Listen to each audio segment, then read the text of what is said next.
বিসমিল্লাহির রহমানির রহিম। জাবেলিনু ফাউন্ডেশন কর্তৃক আয়োজিত আজকে এই সিরাত মাহফিল ও পুরস্কার বিতরণ অনুষ্ঠান 2024 সম্মানিত প্রধান অতিথি, বারবার নির্বাচিত জাতীয় শ্রেষ্ঠ শিক্ষক এবং চেয়ারম্যান জাবেলিনু ফাউন্ডেশন প্রফেসর ডক্টর মাওলানা মোহাম্মদ সাইফুল ইসলাম রফিক, উপস্থিত আছেন আজকে অনুষ্ঠানের প্রধান মেহমান প্রফেসর ডক্টর মুফতি মোহাম্মদ আবু ইউসুফ খান, অধ্যক্ষ জামিউল মিল্লাত কামিল মাদ্রাসা। উপস্থিত আছেন প্রধান আলোচক হযরত মাওলানা মুস্তাক পরেজি, পীর সাহেব, নাগাইশ দরবার শরীফ। উপস্থিত আছেন উপজেলা মাধ্যমিক শিক্ষা অফিসার সভার মোহাম্মদ লিয়াকত আলী। উপস্থিত আমন্ত্রিত অন্যান্য অতিথিবৃন্দ, এই ফাউন্ডেশনের ট্রাস্টি বোর্ডের সম্মানিত সদস্যবৃন্দ, নির্বাহী কমিটির সদস্যবৃন্দ, অভিভাবকবৃন্দ, শিক্ষক মন্ডলী, উপস্থিত সুধীমণ্ডলী এবং যাদের জন্য আজকের আয়োজন, প্রিয় শিক্ষার্থী ভাই ও বোনেরা, আসসালামু আলাইকুম। আমার বক্তৃতার শুরুতেই আমি কৃতজ্ঞতা প্রকাশ করছি বৈষম্য বিরোধী ছাত্র আন্দোলনে প্রায় 2000 ছাত্র শ্রমিক জনতা শহীদ হয়েছেন, তাদের আত্মার মাগফিরাত কামনা করছি। প্রায় 20,000-এর মতো আহত হয়েছেন, তাদের চোখ নাই, হাত নাই, পা নাই, আরো অনেক শারীরিক সমস্যা নিয়ে এখনো তারা অসুস্থ আছেন। আমি প্রত্যাশা করছি যারা এখনো হাসপাতালে কিংবা বাড়িতে অসুস্থ আছেন তারা নিশ্চয়ই আমাদের সকলের দয়ায় সুস্থ হয়ে স্বাভাবিক কাজকর্মে ফিরে যাবেন। তাদের পরিবারের প্রতি কৃতজ্ঞতা। তাদের বদলতে আমার নতুন গণতন্ত্র, নতুন স্বাধীনতা আবার দেখতে পাচ্ছি। এখানে দাঁড়িয়ে আমি বক্তৃতা দিতে পারছি। আপনারা নিশ্চিন্তে, যেখানে কোনো পুলিশ আওয়ামী লীগ হামলা করবে না, এই অবস্থা এখানে হবে না, নিশ্চিন্ত হয়ে আমরা বসে বসে আজকে অনুষ্ঠান শুনতে পারছি, দেখতে পাচ্ছি, উপস্থিত থাকতে পারছি। তাদের সবার প্রতি আমাদের কৃতজ্ঞতা। আজকে এরকম একটি প্রতিষ্ঠানের অনুষ্ঠান এসে আমার ভালো লাগছে এই কারণে যে 2003 সালে এটা প্রতিষ্ঠা হওয়ার পরে 2004 সালের 17 জানুয়ারি মাওলানা তারেক মনোয়ার সহ আমি এটা আনুষ্ঠানিক উদ্বোধনী অনুষ্ঠানে থাকতে পেরেছিলাম। এবং আমার কাছে এখনো অবাক লাগে যে এই জালিম সরকার 16 বছর কত কিছু করে এখনো যে আপনারা টিকে আছেন এবং একটা সুন্দর ইমেজ নিয়ে এবং ভালো রেজাল্ট করতেছে এই প্রতিষ্ঠানটা। হোক আপনার প্রতিষ্ঠান এমপিওভুক্ত হয় নাই, কারণ আপনার প্রতিষ্ঠানের নাম তো শেখ রাসেল না, শেখ মুজিব না, শেখ হাসিনা না, অতএব সেই কারণে আপনার প্রতিষ্ঠান এমপিওভুক্ত হয় নাই। কিন্তু সামনের সুদিন আসছে বলে আমরা মনে করি অবশ্যই প্রতিষ্ঠান এমপিওভুক্ত হবে, এতে কোনো সন্দেহ নেই। আমি কতগুলো জানলাম যে আপনাদের কিন্তু 4টি ক্যাম্পাস, যেটা main campus Dagarmora, bank colony যেটা আইডিয়াল ক্যাম্পাস, শাহীবাগে আপনার গার্লস ক্যাম্পাস, রাজাসানে মডেল ক্যাম্পাস এবং প্রায় 151 জন শিক্ষক শিক্ষিকা তত্ত্বাবধানে প্রায় 3000 ছাত্রছাত্রী এখানে পড়াশোনা করছে। এবং আমি আরো জানতে পারলাম ইতিমধ্যে প্রায় 13টি ব্যাচে 350 স্টুডেন্ট এখান থেকে পাশ করে বেরিয়েছে। আমরা ঢাকায় বলতে বলি যারা এসএসসি পদমর্যাদায়, এখানে কিন্তু 12টা সেকশন, প্লে নার্সারি থেকে 1 থেকে 10 পর্যন্ত। এবং দেখেন যে অলরেডি 5 জন মেডিকেলে চান্স পেয়েছে, 2 জন বোর্ডে পেয়েছে, 100 জনের বেশি ছাত্র পাবলিক ইয়েতে আছে। মিশরে হাজারি আল আজহারি সেই প্রতিষ্ঠান ইউনিভার্সিটিতে 1 জন চান্স পেয়েছে, 2 জন।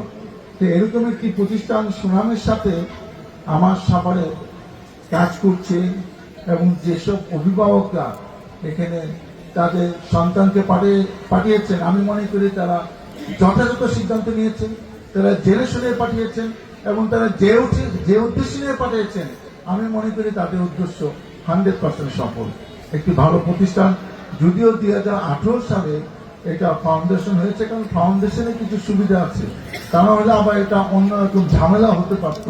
ফাউন্ডেশন হলে তখন ঝামেলা কম হয়। এবং একটা কথা না বলে পারছি না।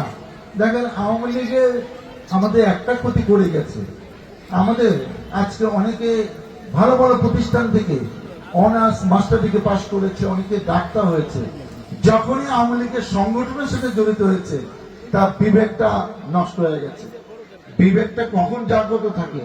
আপনার যদি ভালো মানুষের সাথে চলাফেরা করেন, ভালো প্রতিষ্ঠানের সাথে জড়িত থাকেন, আপনার পরিবার থেকে ভালো শিক্ষা পান এবং আপনি যদি লেখাপড়া করেন, স্কুল প্রতিষ্ঠান থেকে যদি আপনি লেখাপড়া করেন, তারা সবকিছু থাকার পরে শুধু এই সংগঠনে জড়িত হয়েছে, সেই কারণে তাদের বিবেকটা নাই।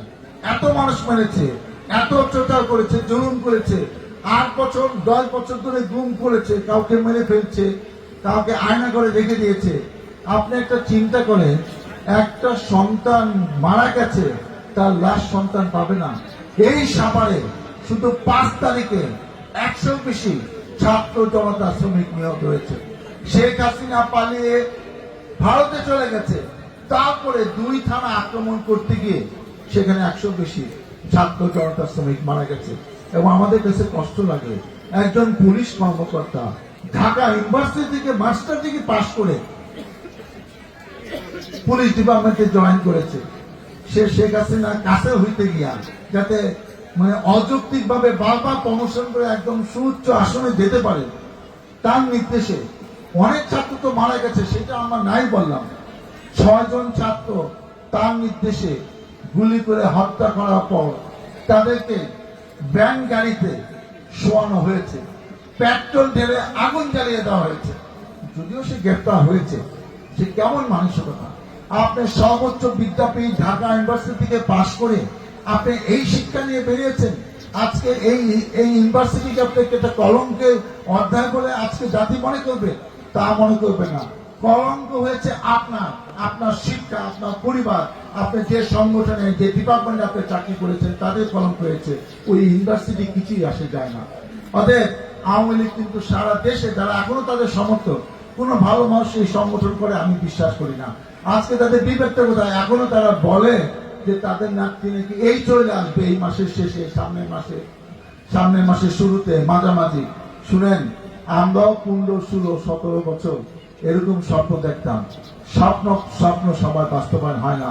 আমরা আন্দোলন সংগ্রাম করে যা করতে না পারি, 3-4টা নির্বাচনে অংশগ্রহণ করে যে কাজটা করতে পারি নাই, আজকে এই ছাত্র জনতা দেখিয়ে দিয়েছে আন্দোলন কিভাবে করতে হয়, কিভাবে একটি জালিম সরকারকে পতন ঘটাতে হয়। সামনের থেকে 1 জন 2 জন 5 জন 10 জন 20 জন পড়ে গেছে, তাদের মিছিল কিন্তু থামে নাই। এইসব আমরা ইসলামী যুদ্ধে, সে ওহিদ যুদ্ধে, অন্যান্য যুদ্ধে সে আমরা যা দেখেছি, আমরা নতুন করে কিন্তু বাংলাদেশে নতুন আন্দোলন দেখলাম, যেটা আমরা রাজনীতিবিদটা করতে পারি নাই। এবং দেখেন, এই জালিম সরকারের পতন হয়েছে। একটা কথা উপলব্ধি করতে হবে, তাদেরকে এই সরকার কিছু টাকা অনুদান দিল, কি 5 লাখ 10 লাখ 20 লাখ 30 লাখ, সেটা কিন্তু ব্যাপার না। কারণ যে পরিবারের সন্তানটা গিয়েছে তারা জানে যে কি হারিয়েছে, এই সন্তান তো ফেরত আসবে না। আমাদের একটা নৈতিক দায়িত্ব আছে। আমরা অনেক প্রতিষ্ঠানে ভবনের নাম, লাইব্রেরির নাম, রাস্তার মোড়ের নাম, এইসব কৃতি সন্তানদের, শহীদ সন্তানদের নামে দিতে চাই, যাতে আজকে দেখেন 71 সালে 30 লক্ষ শহীদ হয়েছে, 2 লক্ষ মা বোন ইজ্জত গেছে। এই স্বাধীনতার জন্য, এই গণতন্ত্র যেখানে পুলিশ যাকে ইচ্ছে তাকে ধরে নিতে পারে, আপনি অন্য দল করবেন দেখে আপনাকে গুম করে ফেলবে, হত্যা করে ফেলবে, আপনি আওয়ামী লীগ করেন না দেখা আপনার প্রতিষ্ঠানকে এমপিওভুক্ত করা হবে না। এর নাম গণতন্ত্র না, এর নাম স্বাধীনতা না। আজকে যদি এই সন্তানদের, শহীদদের যদি আমরা মূল্যায়ন না করি, তাহলে আগামীতে যদি আবার কোনো জালিম সরকার থাকে, তখন কেউ কিন্তু রক্ত দিবে না। আসুন আমরা যার যার জায়গা থেকে এদের পরিবারের পাশে দাঁড়াই, এদেরকে মূল্যায়ন করি, জাতি যেন সারা জীবন এদেরকে শহীদ মর্যাদা দেয় এবং এদের কথা সবসময় আমরা যেন স্মরণ করি। পরিশেষে আমি আপনাদের কাছে দোয়া চাই।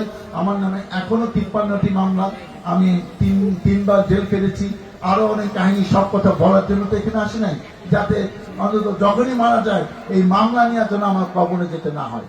আগামীতে আমরা একটা সুন্দর ভবিষ্যৎ, সুন্দর জাতি, সবাই যার যা অবস্থান থেকে যেন নতুন বাংলাদেশ, যে কারণে এই আজকে 2000 ছাত্র জনতা শ্রমিক মারা গেছে, তাদের রক্ত যেন বিফলে না যায়। আমরা যার যার জায়গা থেকে নতুন বাংলাদেশ একটা সৎ নেতৃত্ব, ভালো মানুষের দেশ আমরা যেন সবাই করতে পারি। আপনাদের সেই প্রত্যাশা ব্যক্ত করে আপনাদের পাশে, আপনাদের সাথে থেকে যেন আপনাদের খেদমত করতে পারি, মহান আল্লাহ তাআলা আমাকে যেন সেই তৌফিক দেয়। আমি আরো কৃতজ্ঞতা প্রকাশ করছি যে এই যে সায়েদ মাহমুদ যে এখানে শহীদ হয়েছেন, আপনাদের একজন 2 চোখ দিয়েছে, জিয়াদুল ইসলাম শাওন নামন শ্রেণীর ছাত্র। অতএব আন্দোলনের সংগ্রামে শিক্ষা সব ব্যাপারে এই প্রতিষ্ঠান অগ্রণী ভূমিকা পালন করছেন। এইটা দেখে, এটা শুনে আমার বুকটা ভরে গেছে। ইনশাআল্লাহ আগামী দিনে আপনাদের পাশে আমি থাকবো। আর এখন তো অনেক কিছু করতে পারবো না, ব্যক্তিগতভাবে আমি 50,000 টাকা এই প্রতিষ্ঠানকে আমি দিয়ে যাচ্ছি। আমার জন্য আপনারা দোয়া করেন। আল্লাহ হাফেজ। বাংলাদেশ জিন্দাবাদ।